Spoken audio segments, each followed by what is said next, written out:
This is the Milk and Cornbread podcast, episode 2, college football. What if it doesn't happen? We're ready to roll? All right, cool. Is this thing on? Is this thing on? Yeah. Don't need to go over there and check. Yeah. Yeah, Check hold that. Welcome to the Milk and Cornbread podcast, episode 2. Didn't know that we'd make it past 1, but we made it to number 2. We are here, and we have a special guest in-house. And that would be, we got to, remember last week the last episode we called somebody, and that somebody was Hacksaw Heiss, and we decided it was so good that we had to have him on. So Hacksaw Heiss is our special guest in here today, and we are happy to have him. And you don't have to look at the camera. I noticed there is a camera. I forgot to tell you that. So Jordan could be like staring. We shouldn't have said anything. We could have just let it go, and that'd have been funny. Lot went on last time we talked. Last time we met, and we set up a topic for this round that I think is going to produce some crazy good conversation. I hope so, anyways. So we're glad Hacksaw Heiss is here with us. But let's talk a little bit about last time we met. What was the one thing that helped you the most about that conversation, you think? Or did it even help you, or did you just go home even more upset and mad than you were before? I don't know that I was even more upset. I would say that just from last week to this week, the president has backed up on some of his assertions that he thinks he has authority over the states and so I give him credit for that. So that's been a little bit of a change, and now he's putting it back on the governors and actually getting behind some of these protests, which I totally agree with him. So, it's nice to see at least sort of the way that I was feeling last week. I think there's a lot of people out there that are feeling the same way. I don't think it's just us. Have you seen some of the local folks? I'm not gonna name any names, but some of the local folks are saying that even the governor is using too much power in what he's saying, and that it should be even more a local decision. By local meaning our city and county governors and aldermen, and them make a decision on whether or not this area is closing down. Yeah, there's no doubt, and I think that's what's going on all over the place. Is people are realizing that their governors are loving every second of being able to just keep your thumb on people and tell them when they can and can't go, where they can and can't go, and so people are trying to. But nobody can go talk to the governor, but you can go talk to your mayor and alderman. That's true. They're So a little more accessible. Yeah, sure. So I mean, if you can sort of get it, these decisions back to where people, there's some ramifications behind them, so the governor can hide behind, whatever he hides behind. Yeah. So.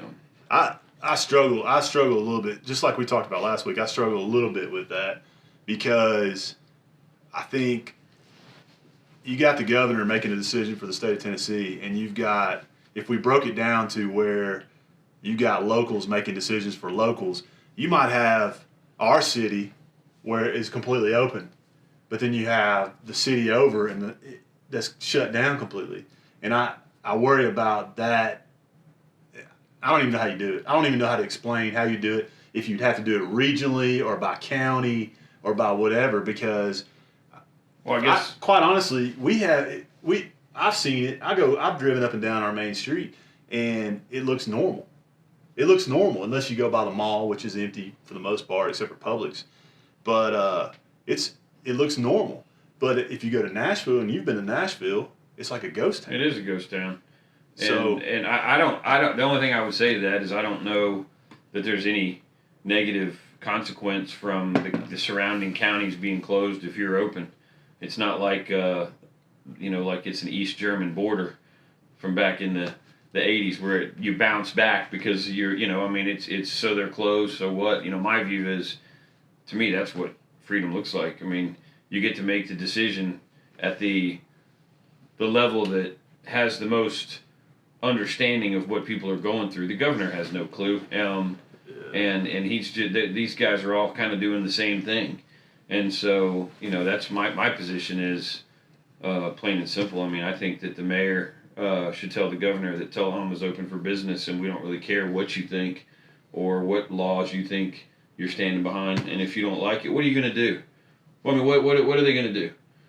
Are they going to send the 251st? Are they going to send them into Tullahoma and make us shut? I mean, what are you going to do? Well, the funny thing about that is I remember my mom sent me an email or something. She was worried that we were going to get the National Guard was going to be sent out and that we were going to be shut down and be under martial law because of the National Guard. And I told her, I said, you realize there's only 300 and something thousand National Guardsmen in the United States. And that's probably generous. And most of them are probably within a half a day's drive of a few hours of a coastline. Yeah. So that makes it. In case you're missing out, Craig over here felt like that our founding fathers might be a little disappointed on the way some of our government officials are handling this whole coronavirus and shutting things down. But not surprised. Not surprised, probably. Yeah, not surprised.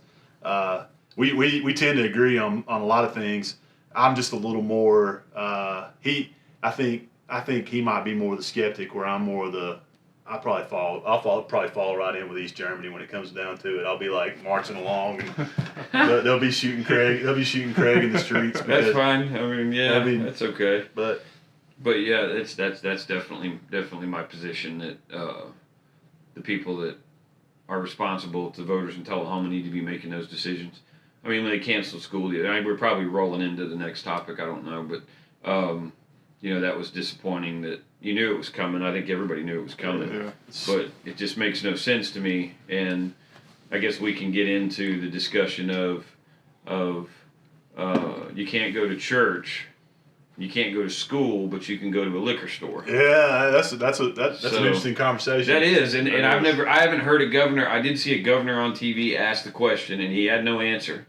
He was asked, under whose authority can you violate the Constitution by not allowing people to go to church? And he wasn't able to answer that. This was the New Jersey governor. And then he was asked how you square the closing these with the liquor stores, and he came up with some nonsense. And I mean, I think what it amounts to is that schools don't provide tax revenue, nor do churches, which are obviously tax exempt. Liquor stores provide enormous amounts of tax revenue. And let's be clear here. We're definitely not against liquor stores being open. I'm not against any store being open. I'm just saying I wish they were all open. It's the whole idea that and maybe we're getting too far back into last week. I agree, and I've talked to a couple people who are contractors, and when I say contractor, different than maybe some of the essential work that's going on, but contracting as in personal lessons or music or things like that, and they're gonna here in about 6 months or less, they're gonna be hurting. Oh man! So I worry about that stuff, but. So before we move on to the next topic of the day, how's your toilet paper situation?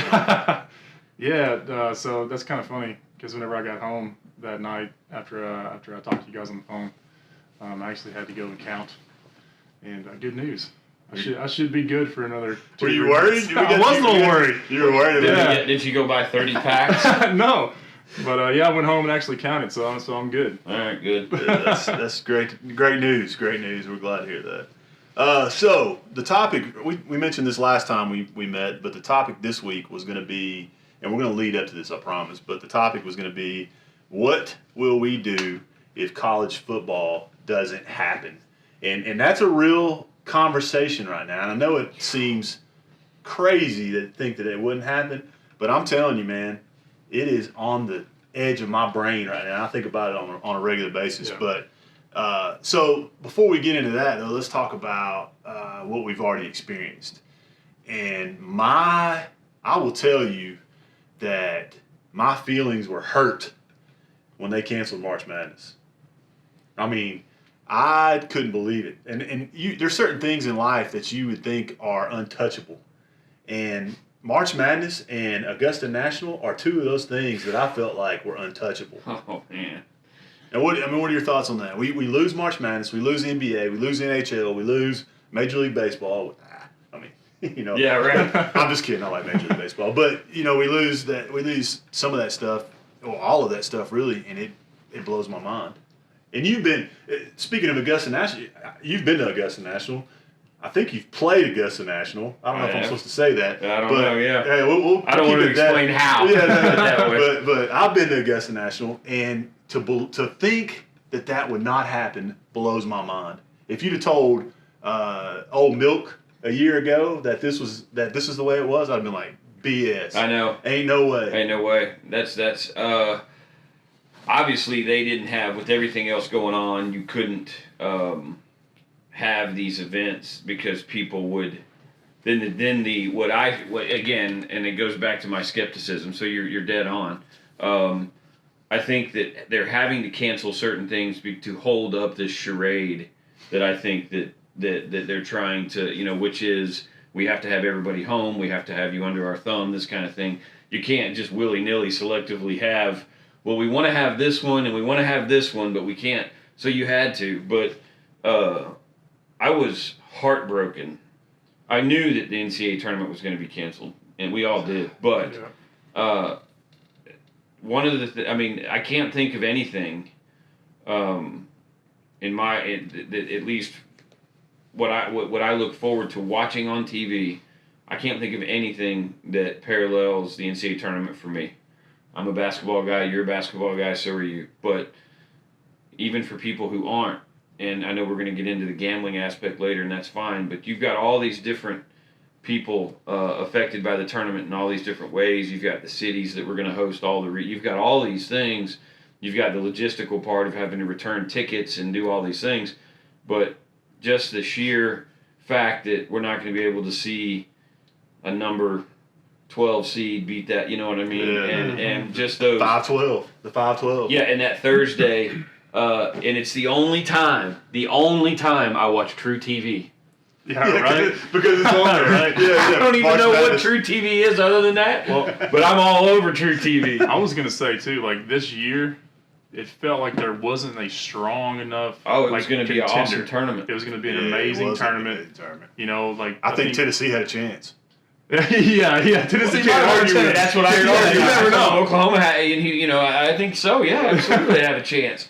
I just felt like that it had to be canceled. The Masters had to be, but college basketball, that tournament there's nothing like it. Yeah. That hurt me. It's still hurting. Do y'all remember? And I remember watching this live when the SEC tournament and it was in the Georgia Dome, and the tornado came through downtown Atlanta. I remember and that. It ripped part of the roof off the Georgia Dome, and that was one of the worst catastrophes of March Madness in the history of March Madness.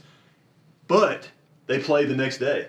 They kept playing the tournament. They finished it up. I mean, people were devastated. People were scared to death. People died in downtown Atlanta, and they finished it the next day. And so you're thinking, I remember they had a documentary, I think, last year about it, and you were just like, man, they could have easily just canceled that tournament right then. Yeah. And you just don't think that it's going to happen, and it happened.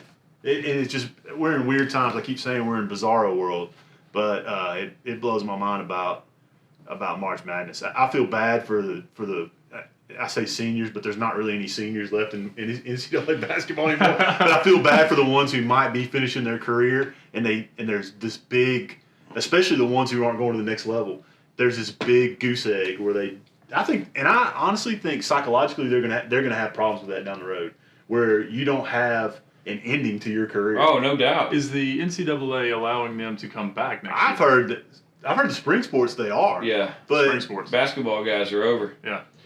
You think about the repercussions of that too, though. If you start throwing in scholarships, you start throwing in different things like that, it ends up being a big mess. Yeah. No matter what, it's a mess. Well, I will say this, and there's some certainly disagreement, but I'm glad that they didn't play it without.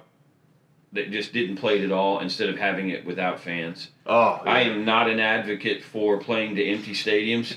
I understand that if they do it, it's going to be about advertising revenue and things like that. But I'm not an advocate for that. What in about any way. this, Heist? Oh yeah. We Yes. watched one. Australian rules We football. watched one the other night. It was the last one. Game. It was the first one of the year, and it was the last. I believe it was the last. It was the only one they played. They played an entire. The guy in the white hat and the white Oh yeah. Yeah. They played an entire game. You don't get one if you get it on the side of it. Yeah. They played an entire game with no crowd, and it for us watching it on TV.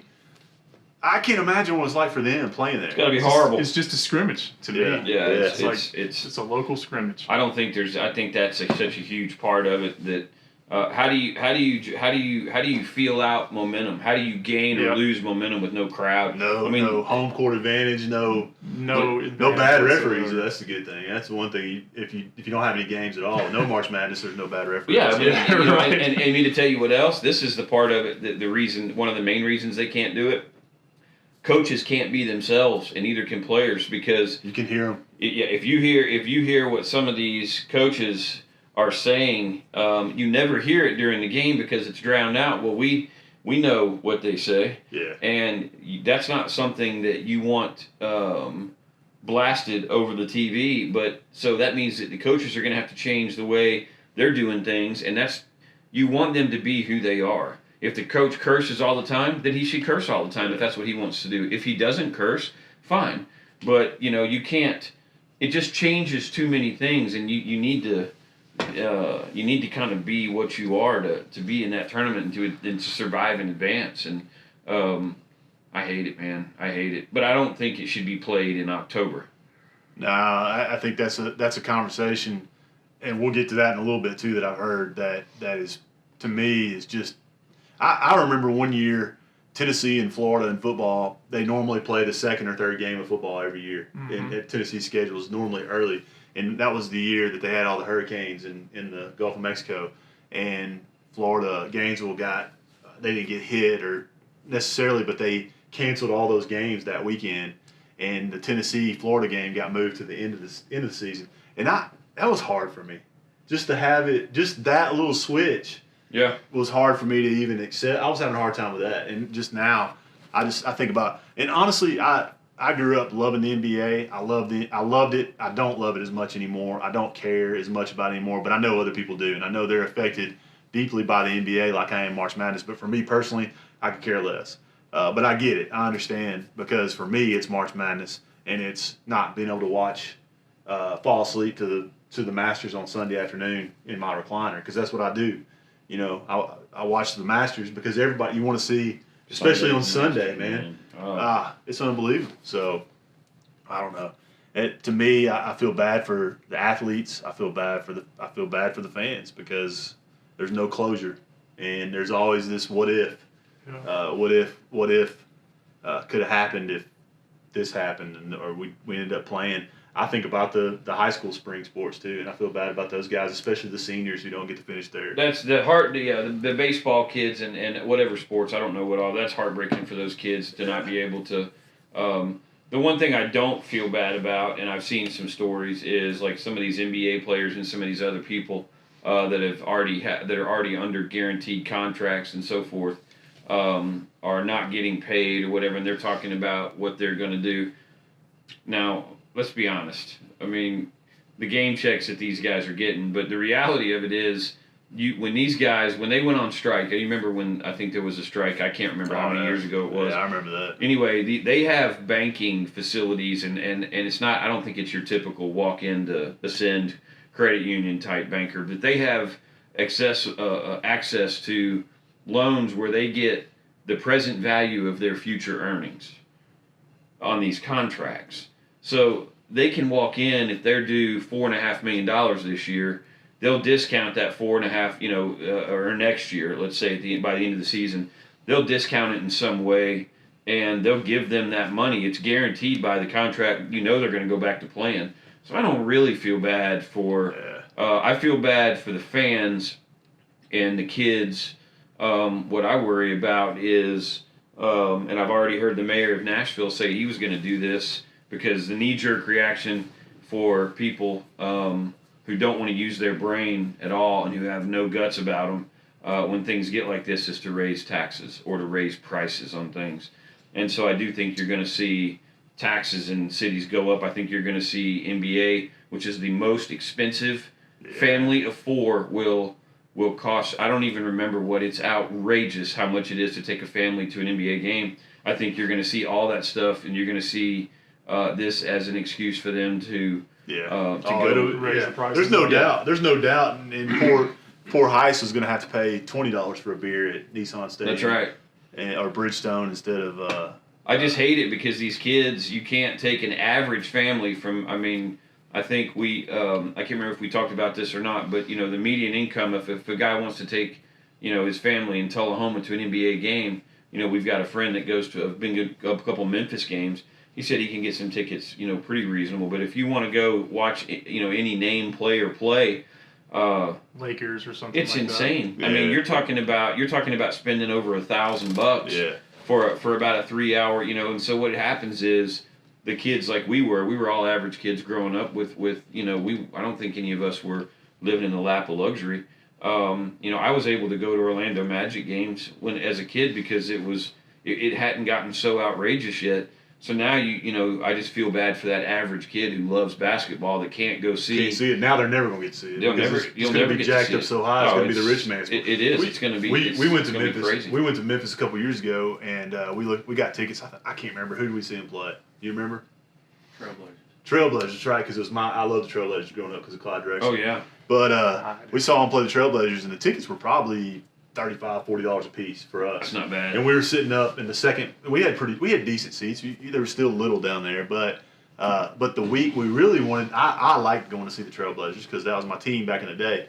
But we were going to go see Golden State Warriors, which was the next week, and the tickets were like $250 a piece. Yeah. So we talked about a little bit of the price gouging, and we kind of disagree a little bit on that. But I think it was funny that those tickets they range so much. Supply and demand, not everybody. Portland being Golden State's a West Coast team too, but a lot of people don't have that memory of Portland, and so but they had Steph.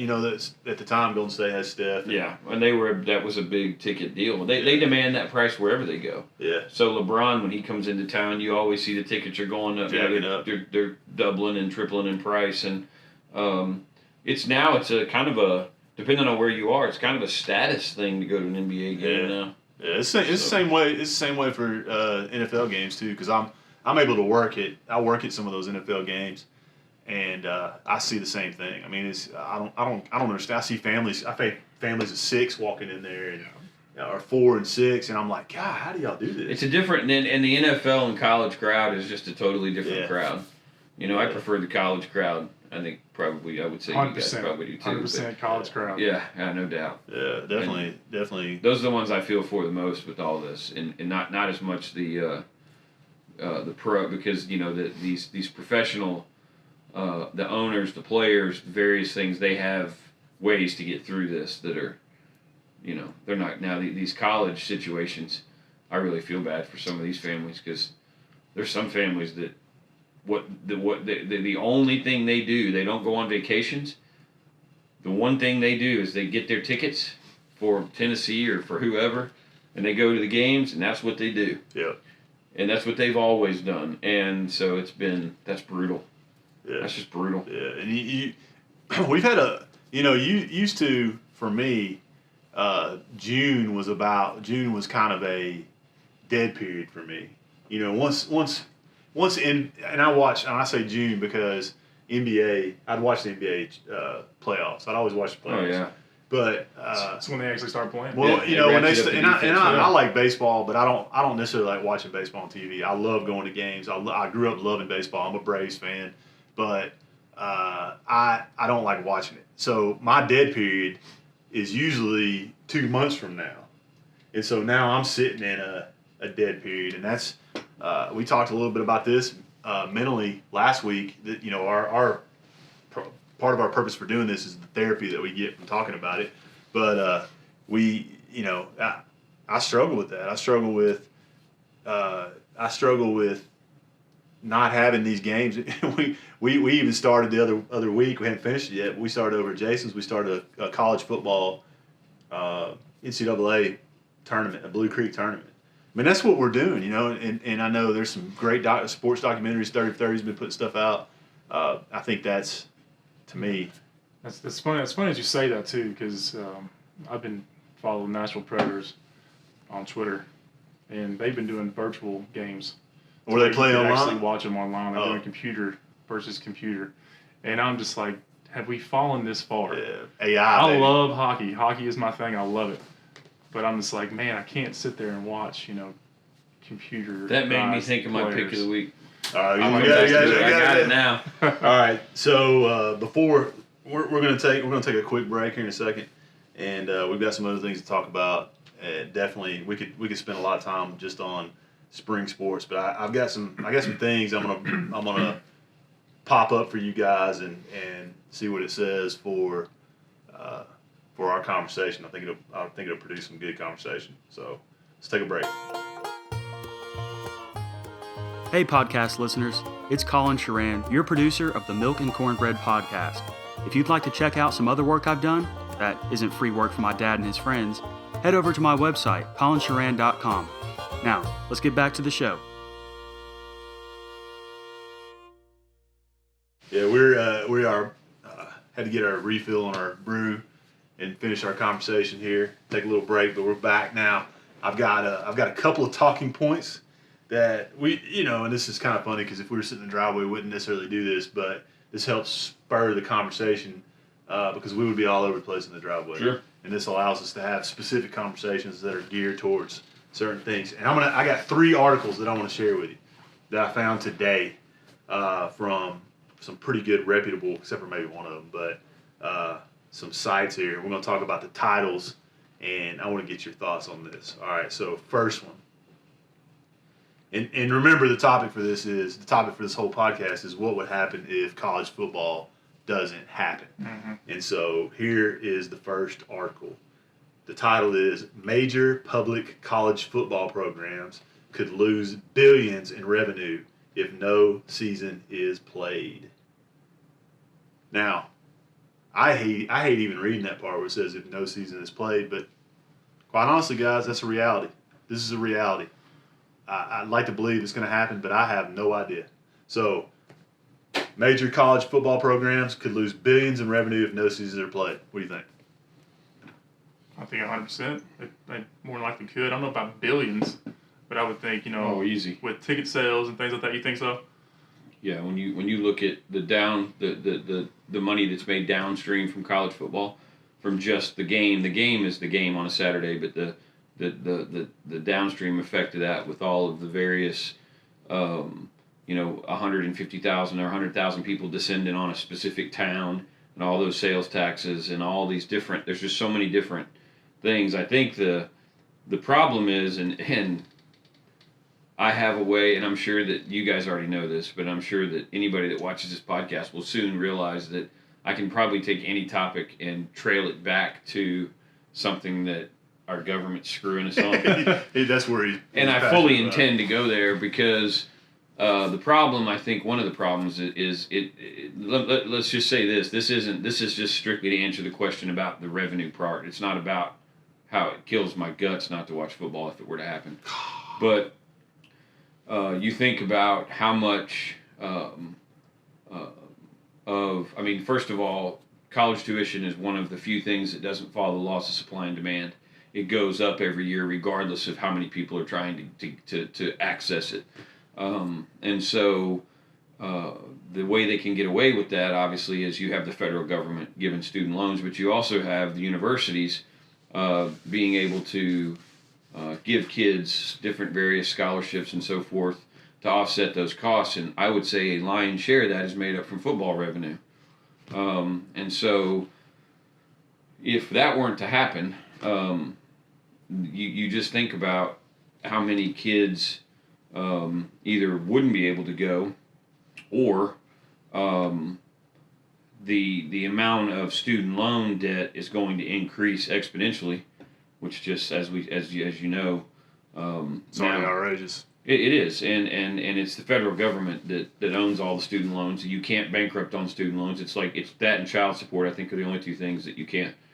So when the federal government decided to take over all the student loans, they made sure that it was non-dischargeable under bankruptcy laws, which is typical for the government. But it's just Is that related to Federal Reserve? Well, sure, in a sense. I mean, because Here we go. Well, I'm not. We weren't even. That's a whole separate. That's another episode. Yeah, that's a whole separate deal. So I'm going to stay away from that for now because I literally could get on a, But I just think that the revenue thing you could start taking if you separated it out and you could come up with your own outline about revenue to college football and you could come up with 10 different things that where you're going to lose, and not just the universities, but you're talking about.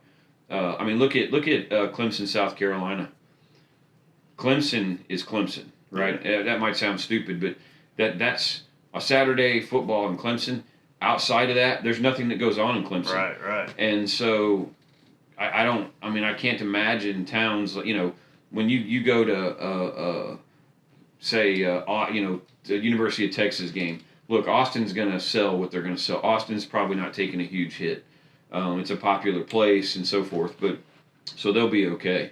But you get some of these little towns that rely on this kind of stuff, and it's just the downstream effect from losing football. It's going to be billions. I think Knoxville will take a big hit.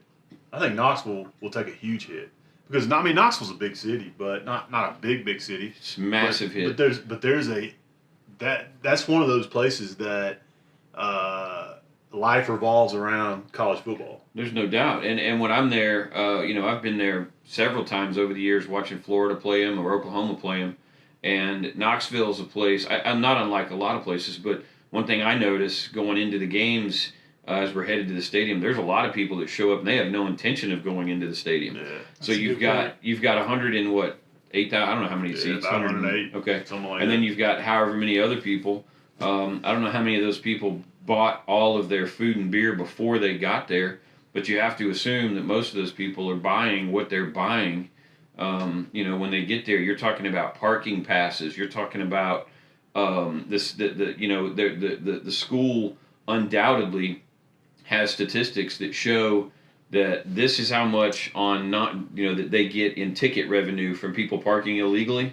And as stupid as this might sound, this is reality. They expect to get a certain amount of that money on a Saturday in November or whatever. They fully expect to get that that $30,000 from all these various parking tickets where people are drunk and parking where they shouldn't or think, well, nobody's going to see it, catch me if I park here.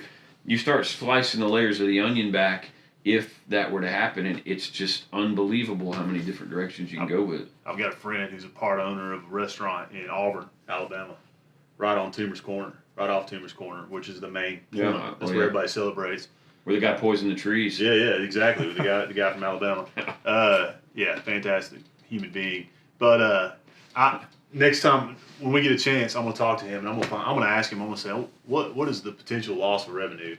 And I'll report back the next time we're together to see what he says, because I think it'd be interesting to hear a personal account of what the personal or possible loss of revenue would be for that one business that's in a college town, which Auburn is a college town. Well, and the university, I think, can tell you if you really wanted to find this out. I think you have to make a few phone calls and probably wait a month for somebody to call you back. But the university, every university, major school like that, has a certain value assigned to every seat in that stadium. Yeah. So when you look and you see 20 or 30,000 empty seats, which in Knoxville has happened in the last few years, and I think that's been a problem because you do that, and it's very easy for them to get a calculator out and multiply that times whatever that figure is, and they can fairly quickly come up with how bad of a haircut they're taking. Mm-hmm.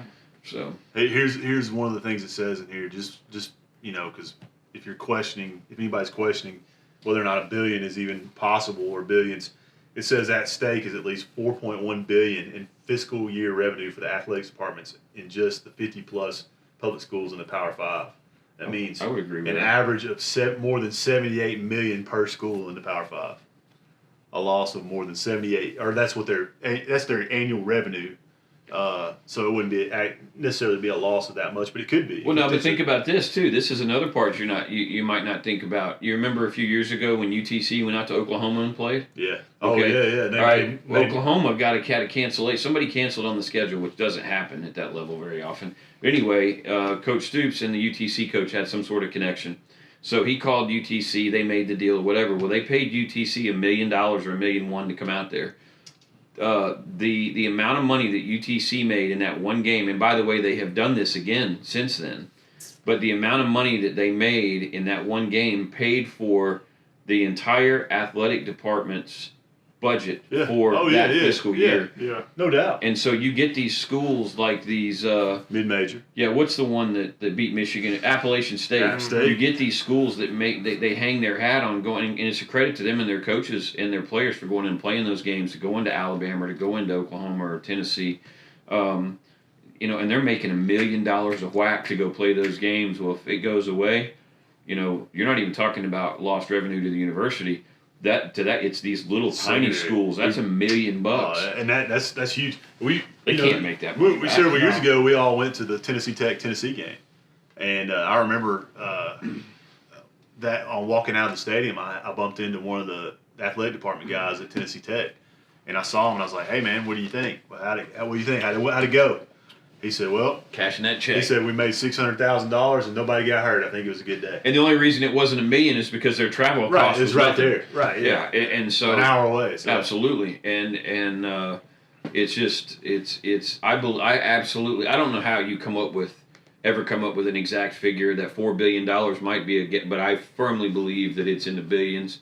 If you slice the onion back far enough, if you look at it just strictly from ticket revenues, certainly it's not going to be, but that's not what they're talking about.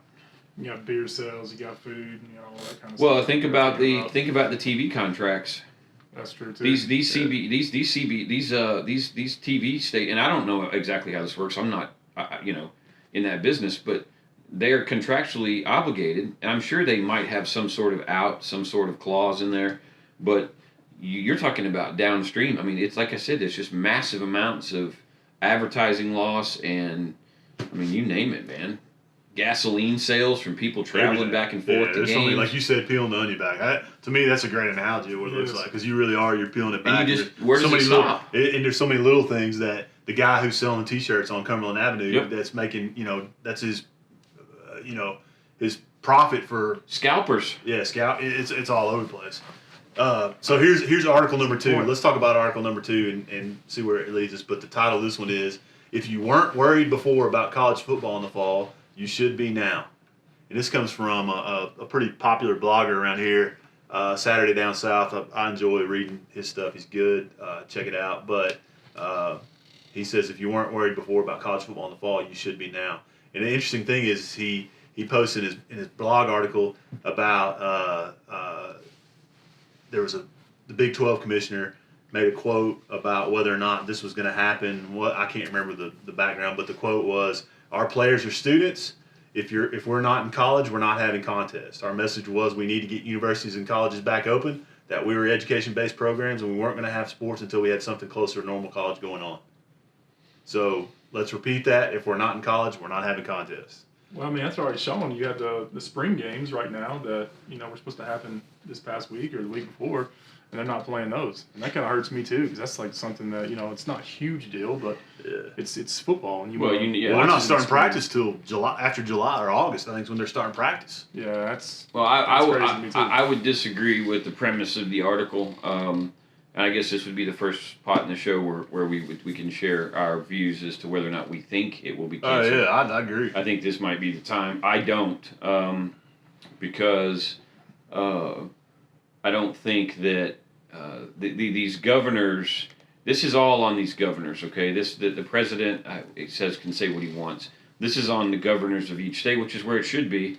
And it should come down to, even farther, but we talked about that. But let's just say, for the sake of the football conversation, I don't think that, I believe this with all my heart, that people are staying home right now, by and large. They're sort of minding, this, doing what they're supposed to, although some of us aren't, proudly. But I do think that if you were to announce that the governor of Tennessee came out and said that he was not going to allow the universities to open, therefore football will be canceled for the foreseeable future, I do think you would have people in the streets. I agree, and that's funny. But it's funny you said that because I was just thinking that myself. I was thinking that people have not lost their minds about closing bars and restaurants. They haven't lost their minds about closing schools, and some people are complaining. But I think people will riot, especially in the South. They will lose. If we cancel college football, it might be a security issue. It might be a national security issue. It's going to be a local security, and I will say this, and this is part of the reason that I don't think, because I do believe, and again, I don't ever want to discount the people that are having to go through this, their families that have this virus at all. I know it. I'm not a denier in any way. My point is, I don't think it would be treated like this in the way the things that are going on if this weren't an election year of a very sort of polarizing type president. And we're not really probably going to get into whether we like him or not, because it doesn't matter for the sake of this podcast. I agree with him some. I disagree with him some. I think you'd probably say the same thing. But I do think that this is being handled like this because they tried to go at him a different way with all this other stuff. It didn't work. And I think that there's a lot of people that are after him on both sides who are using this as an opportunity to do that. What's going to bear that out as to whether people like me are right or wrong about it is their decision about college football. Because if they up and make sure that they're open for football, then the jig is up. And you know that this is strictly about the fact that they know they've pushed it as far as they can, but they just can't afford to lose that revenue. Yeah, I wonder that too. I think that I made a comment yesterday to a buddy of mine, same thing, and I said, he's like, I just don't know when this is going to end. And I said, I bet it ends around November. I bet it ends around October. Yeah. I think you're absolutely right. And if not before, because of college football. Yeah, and that's not to say that you're not going to have some governors like you have in California who are going to spite people like me and say, oh, well, I'm going to show you, I'm shutting it down because I'm not going to, But the reality of it is they're not all like that. And I'm thinking you're going to see this ease up pretty quick, and sort of the schedule that you'll see of this, the sort of the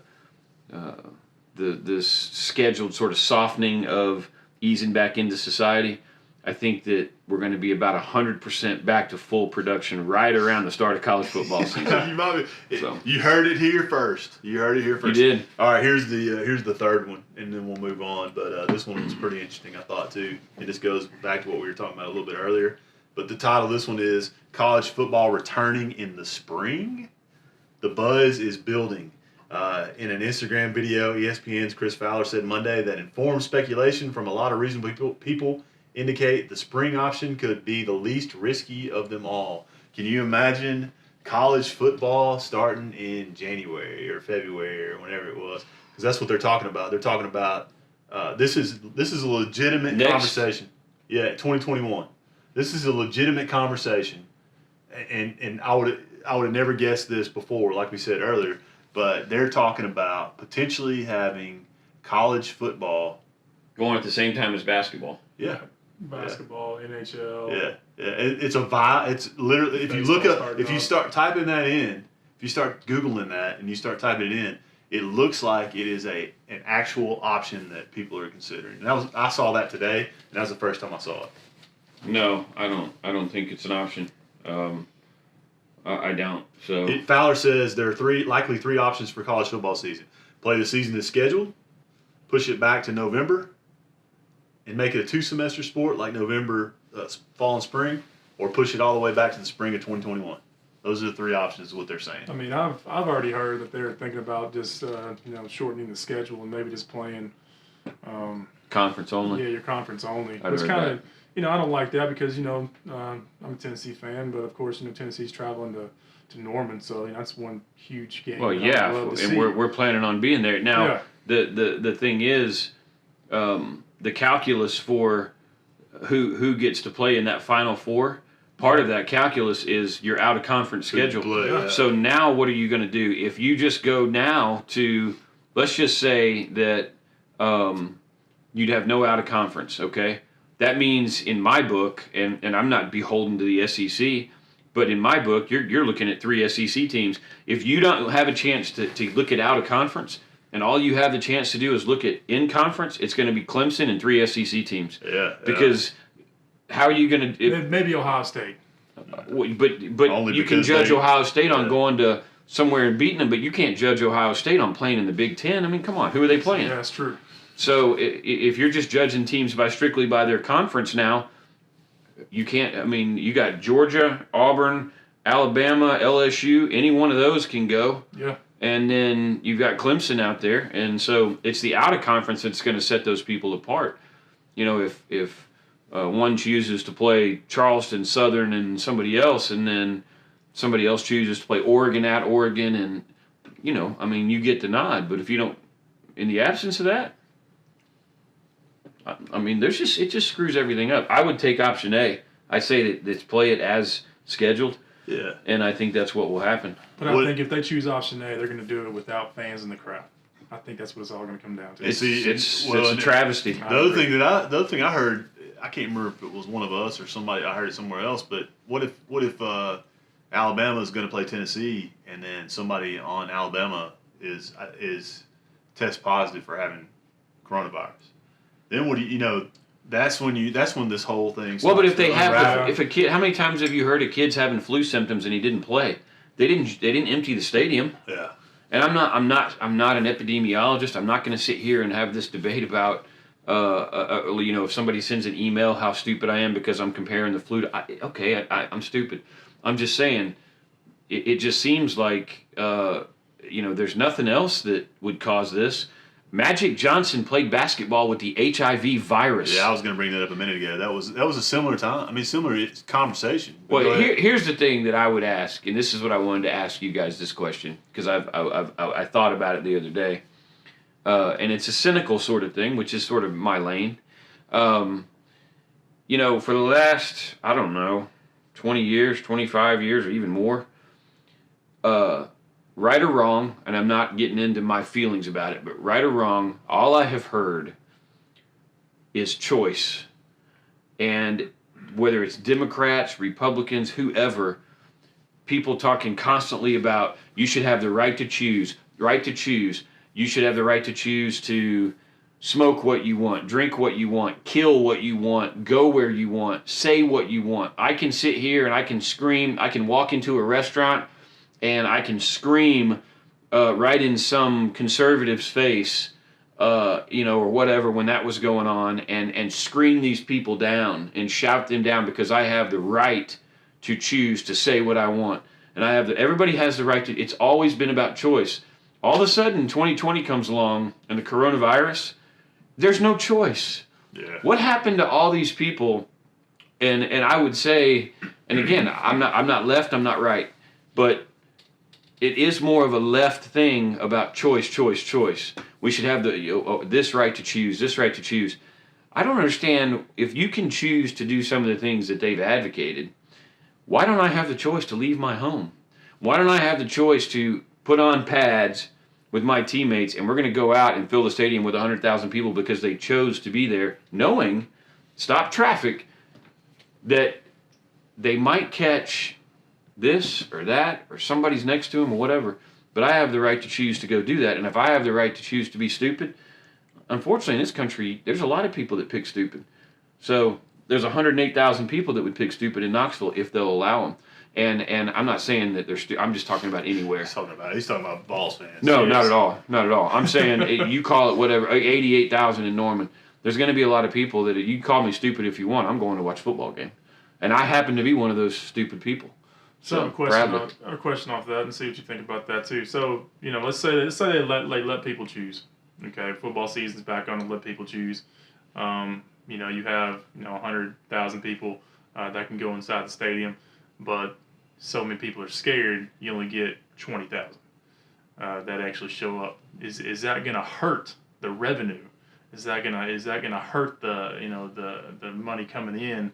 Because you got to turn the lights on, you got to have all this. Obviously it would. I think it's better than zero, though. Obviously it would, but I would say that I don't agree with the premise, the whole premise of your question, because, and this is strictly again just speculation on my part. if you open the stadium come October, November, whenever the first game is, and I would argue that how many empty seats have been in Knoxville the last few years on average? About 10, 20, I would Okay. say. I would argue to you that first game of the season against whoever, fill in the blank, nobody, whoever it is. Not Georgia State. Okay. Yeah, we don't want Georgia State again. I would argue that under the present circumstances, and you told them, look, we're not saying you should do this, but we are giving you the choice. I don't think there'd be an empty seat in the stadium. I think it would be people who are normal people that would not only be wanting to go watch football, but they also want to go and look and let the governor look on TV and go, this is odd. We've been averaging 10,000, that's what you say, the last couple of years of empty seats, and then all of a sudden we have a virus and we have no empty seats. Do you think that might tell him something? You're giving those people choice. See, I think absolutely, and they are going to loud and clear tell you, and that's the great thing about this country is when you give people an option, they tell you they do it with their pocketbooks, they do it with their whatever it is, and I think people would speak loudly, and people who normally wouldn't go to a game would say, guess what, we're going. Yeah, I hope you're right. I kind of think that people might be even if they said July 1st, they said all clear. We're good. There's no more problems. We don't have any more corona. It's disappeared. I think people will still be skeptical and afraid to go into public places. So that's a different question then, is how many people has this actually truly affected? Right, and I think it has a lot to do. We talked about this last time we met about the middle game where I struggle with the fact that I know that I'm probably healthy and I'm not going to have a problem with it, but then you get in your own head and you start thinking, who am I being in contact with? And it's I don't know. It's crazy. Before we stop here again, let's talk about one more thing. We talked about how this is going to affect the colleges, how it's going to affect the economy, but I think Craig brought up a good point earlier, and that was Vegas. So and that's we talked about the other day.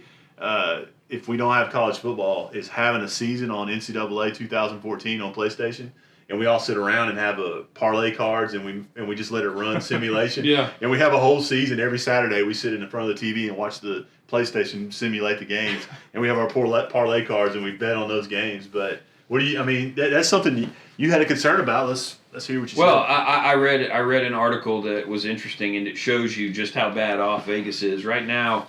They have so much time on their hands. They've been able to sit around and come up with the math on. So now they're taking bets on these like governor debates and different things on how many things are right. They're betting on there's table tennis is open somewhere in the world, and they're doing all these. And they said North across the street. Yeah.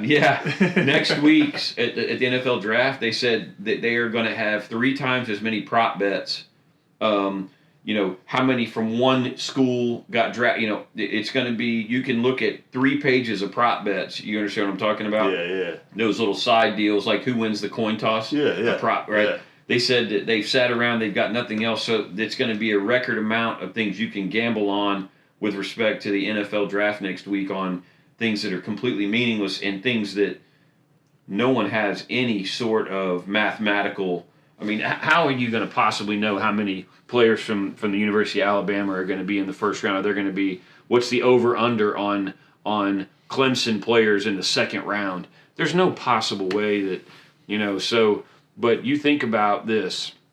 I think at one time, and again, these statistics I'm not completely sure about, but when I was in Vegas last, I want to say that three out of 4 people are in the service business in some way out there, okay? And so that those jobs I would think that I haven't heard this, but just logically I would think that the unemployment in Las Vegas has got to be absolutely brutal right now, because what else is there?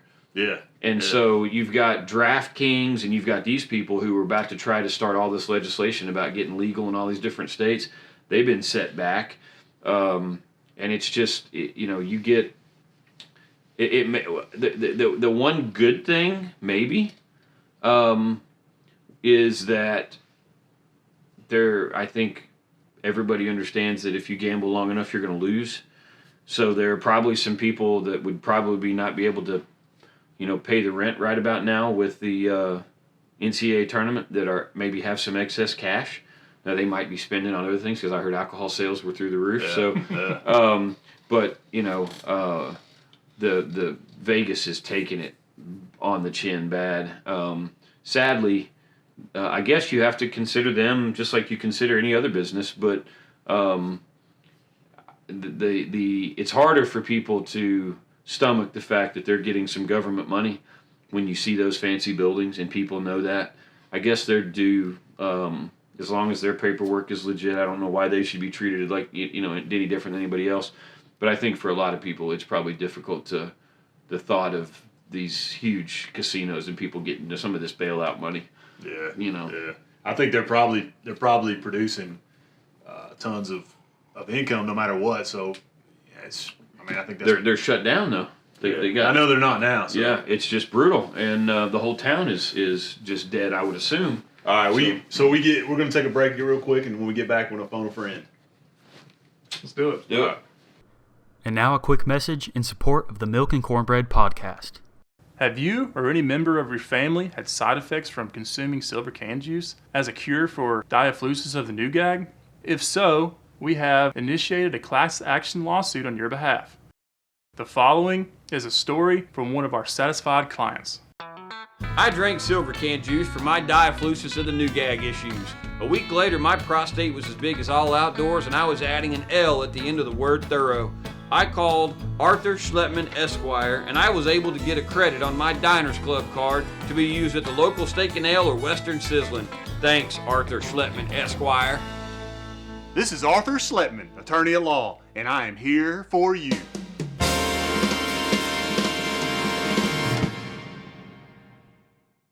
Our next part here is one of my favorite parts, and I know we've only done it one at a time, but it's still one of my favorites. That's how we added Jordan Heiss, Hacksaw Heiss to our special guest list.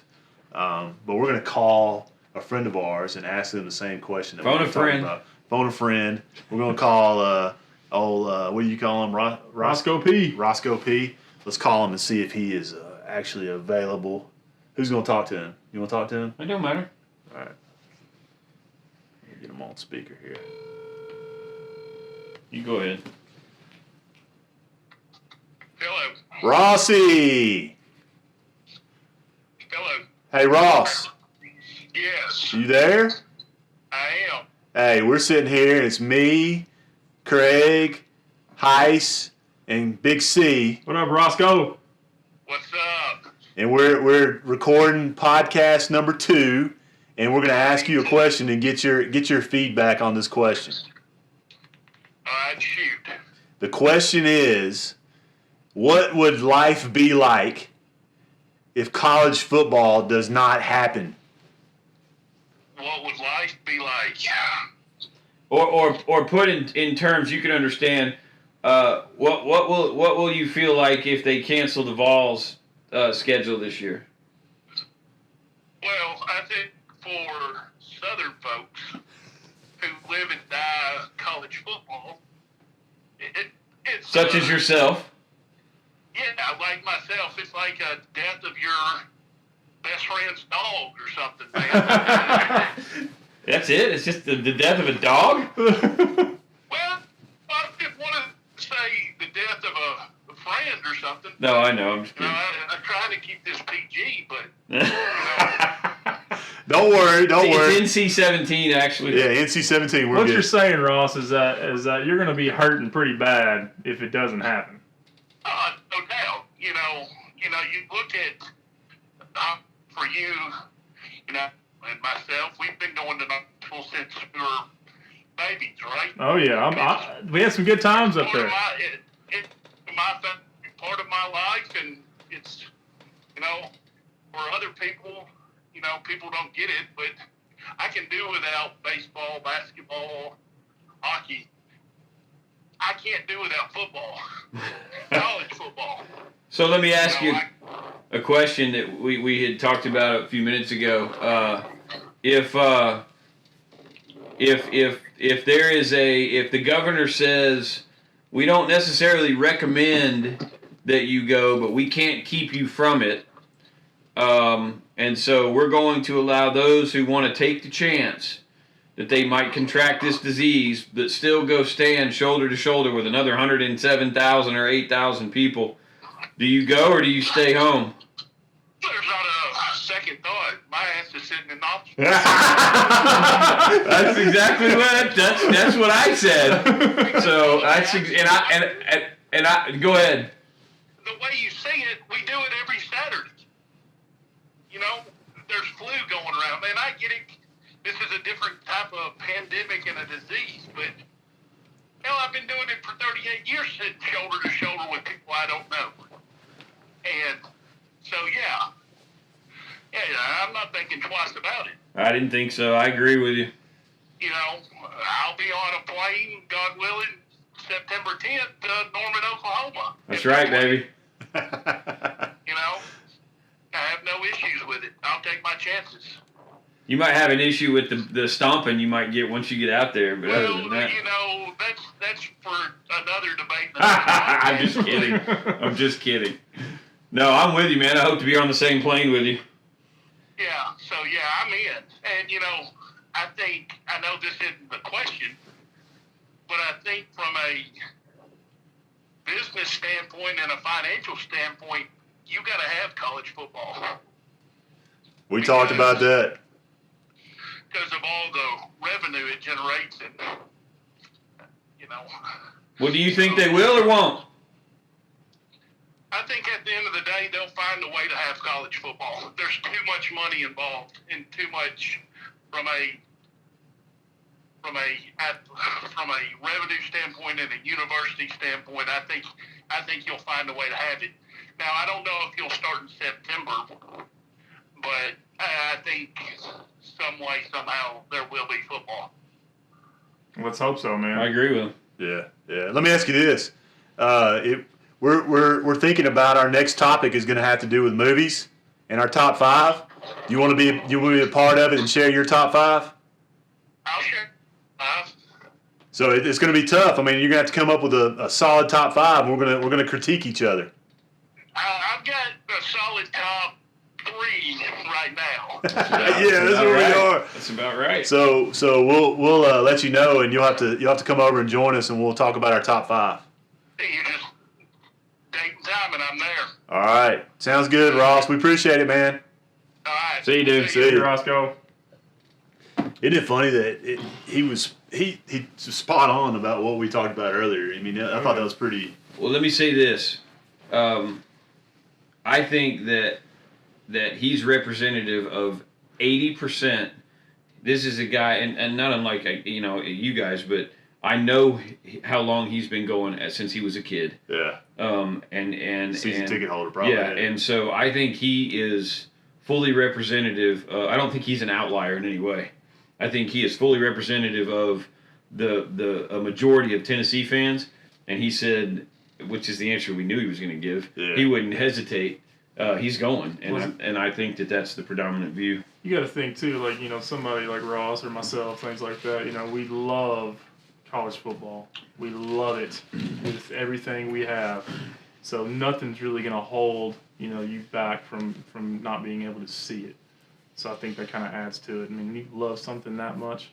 Yeah. Well, you remember I think it's a southern. He nailed it too. It's a southern. It is a southern thing. I know that people love college football outside of the South. It's important, and obviously because you're an Oklahoma fan, but it is a religion in the South. I mean, it's important. You got people killing trees over it. That's true. Well, it saved the. I mean, we can get into this some other time, but football was what saved the University of Oklahoma to begin with years and years ago. Yeah. And that's a different story for a different era. But yeah, it means everything to big universities, and it means it's like we talked about to begin with. It's there's so many arms and variations of things that get affected from it that you just couldn't. And we probably will think of some on the way out of here. I'm sure. But yeah, I think he's fully representative of most Tennessee fans and most football fans in general. Yeah. In this part of the world. Yeah.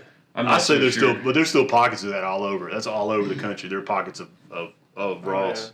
Oh, I totally agree. Big time football. I don't think that San Jose State fans are feeling the way that we're feeling. But if there are any San Jose State fans listening and you feel that way, let us know. Absolutely. Email us at I would love to know what they feel milk like. and cornbread for America at gmail.com. Yeah. You can email us your complaints or your love for us. Yeah, the one thing that I would say, Milk, is that I hope, I would encourage anybody, once we get this thing going, to email us questions or whatever. I really, really would like to see somebody with an opposing view. Yeah.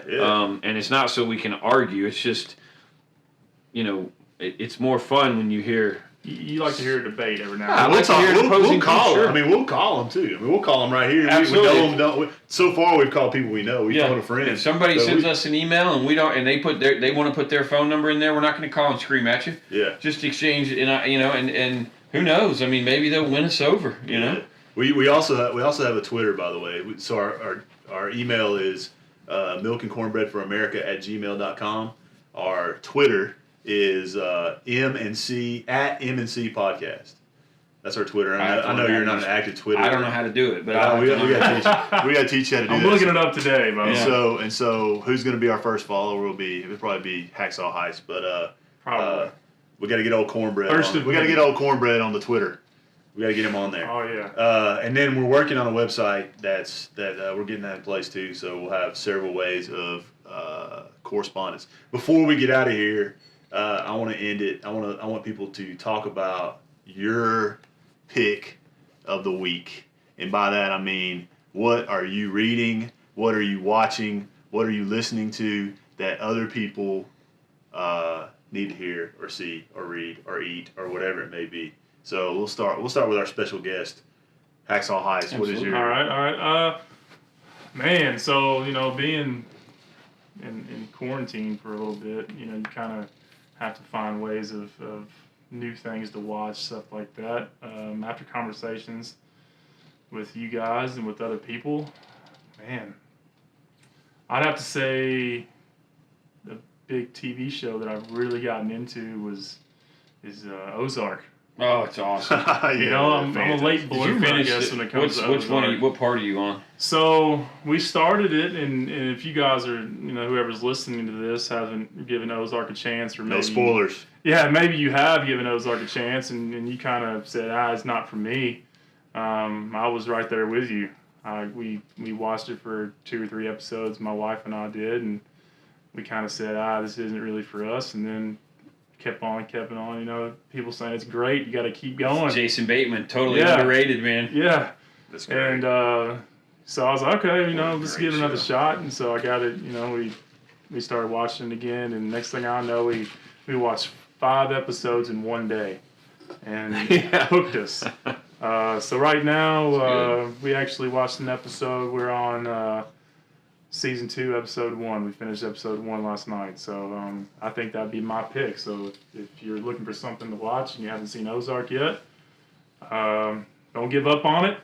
Go ahead and give it a chance. Give it a shot. I think it's funny that there's an article, and I'll find it somewhere, but it tells you, it ranks like how many episodes it takes for you to get hooked.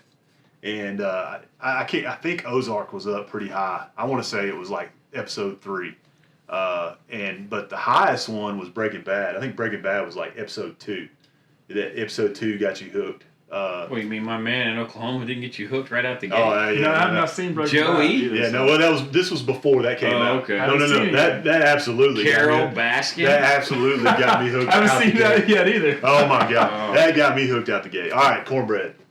Your pick of the week. All right, my pick of the week, I think it's Netflix, but there is a show out there called Goons. And when Hacksaw was saying something earlier about the NHL, it reminded me, they haven't made one of these yet about the NBA, but when they do, it's going to be my favorite thing ever. But you remember, he's a little young, but back in the day, in basketball and hockey, they were interwoven, and unless you watched and appreciated the way that it was played in the 80s and even in the 70s to some extent, but every team in the NBA and in the NHL had a star and a guy that looked after that star. Yes. And these guys made big money, and they didn't have to have much skill at all, but they had to be willing to fight under any circumstances. And when we were raised playing, we were raised in the bad boys and in the, where, I had coaches, we talked about this, I had coaches that would say before the games, if they want to play, we'll play, and if they want to fight, we're going to fight. And we had our share of fights. Unfortunately, I've continued to coach that way and so Times have changed. that didn't always resonate well with administration. I didn't care. But it's the reality of it though, and there is a show on Netflix. I think it's Netflix, and it's the Bob Proberts and the Ty Domies and these guys in the NHL that were goons. It's called Ice Guardians. For those, that's what it is. Not goons. It's called Ice Guardians. There's a movie called Goon. Yeah. The documentary's called Ice Guardians. It's fantastic. That's the pick of the week because these dudes, Bob Probert, I've been wanting to watch that one. Indescribable, but. These guys, if you don't have respect for a guy who when he gets drafted, when he's on the team, he knows why he's there. He's not there because of anything skill-wise. Yeah. He's there to do one thing, and that's right. And he did his job, and he did it well. And he equates to the Charles Oakleys of the world and those kind of guys. Beers. Yes, and so. Excuse me. The Ice Guardians is totally a cool show to watch if you dig the old school and you dig a good fight, which I like both. So yeah, that's absolutely.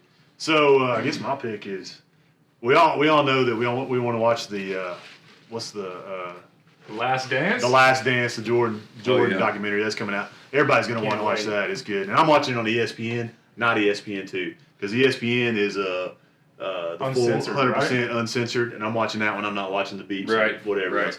But that's not mine. And I've actually got a couple, but I'm only going to share one because I just started one this morning, and I got hooked on it. First one.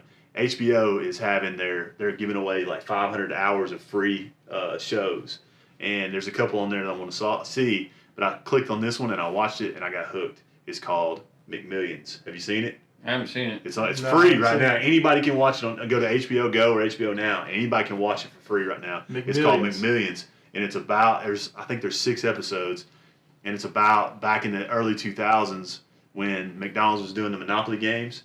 There was an organized crime ring that they hacked it, and so they found out the FBI got a call that for the however many years in a row, people from the same family won the $1 million stuff, and so there was this big investigation. And I've only done one episode, and I'm hooked. And it's all about the game was rigged, not by McDonald's necessarily, but the game was rigged, and people from the same families were winning the $1 billion. I'm all over it. And you don't think it's real, but it's good stuff. I mean, it's really good stuff. So definitely 3 good picks for the upcoming week. I will tell you this: our next. We talked about this. Our next episode, we are going to lighten it up and quit talking about government and sadness, and we're going to talk about. We may have a couple of special guests on this one, by the way, but we're going to talk about our top 5 movies of all times, and that one is going to be fantastic because we're going to maybe do some games with it, try to guess who's top 3, 4, 5, because we pretty much know what our top ones are, but maybe not. But I think it'll be interesting, and like you said, it's going to be hard to actually whittle that down to 5. Yeah, it really is. The back 2 or 3 for all of us. I think we all know what our 1 and maybe 2 is. Yeah. But that that second, that 3rd through 5th is going to be tough. Yeah, that's going to be real tough for me too. And but I can't wait. I think it's going to be a great conversation. Yeah. I think that it will lighten things up, and it'll be funny, but it'll be insightful, and it may give people ideas of some movies to watch. Yeah, people who are listening, like my mom. People that are trapped at home. Yeah. Sure. Yeah. So before we go, I've got a quiz for Jordan. Nice. I've got a quote. Okay. I've got a quote for him, and I want to see if he can finish it. I want to see what he says. Oh man. So the quote is, I'm going to say the first part of the quote, and you say the second part of the quote. All right. All right. The quote is, "The oxen are slow.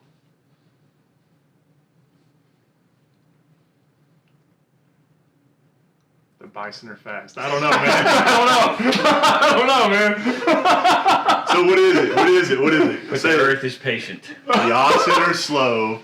but the earth is patient. That's how we like to That's how we end the like show. to end this because it's Is such a that big is that an Oklahoma thing? No, it's whatever you think. It's like Okay. Curly I've and never City heard of that Slickers before. in the it's whatever it is, I was thinking another animal at that time. All right, Hey man, Yeah, we like to end it that way. I think we're gonna say it every time. Maybe get some T-shirts. Maybe one of these Yeah. days. That'd be great. maybe we'll get some questions asking like what it that. really means. What it really means. We You know, won't we really can- have an answer. I tell you with this, and we'll stop after this. But one time I went to University of Virginia and walked around campus, and we started asking people what a wahoo was. And I wish, in all my life, I wish we were recording.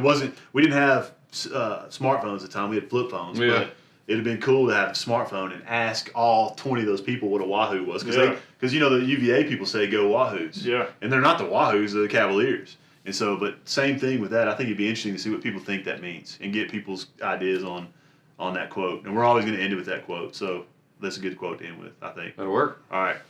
Next time. Let's do Thanks it. for joining us. Heist. Yeah, no problem. Hope I can see you next time. Get back in this again. Yep. Thanks for listening to the Milk and Cornbread Podcast. Your hosts are Mick Shuran, known as Milk, and Craig Brock, Cornbread. This podcast is produced by Colin Shuran in association with Blue Creek Productions. Music by AudioBlocks.com. Names of events and people may have been modified to protect personal identities. Don't forget to follow us on social media and check out our website, milkandcornbreadforamerica.com. Thanks for listening, and we'll catch you next time.